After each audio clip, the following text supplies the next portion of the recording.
ഉറുമ്പും കാക്കയും. ഒരു ദിവസം ഉറുമ്പ് കാക്കയോട് പറഞ്ഞു, കൂട്ടുകാരാ, നമുക്ക് ഒരു അടപ്രഥമൻ ഉണ്ടാക്കിയാലോ? അതിലേക്ക് വേണ്ട സാധനങ്ങൾ വാങ്ങിച്ചു തരാം. ഉറുമ്പ് പറഞ്ഞു. കാക്ക സമ്മതിച്ചു. അവർ പാചകം തുടങ്ങി. വെള്ളം, നെയ്യ്,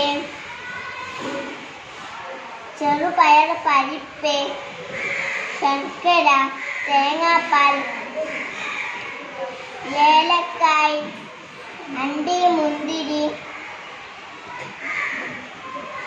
എന്നീ സാധനങ്ങൾ ഉപയോഗിച്ചു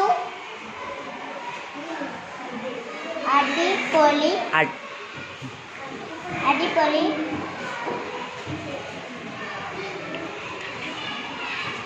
അടപ്രഥമൻ ഉണ്ടാക്കി. 2 പേർ കഴിച്ചു.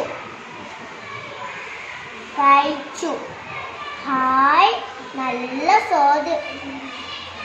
വയർ നിറയെ കഴിച്ചു. സന്തോഷമായി.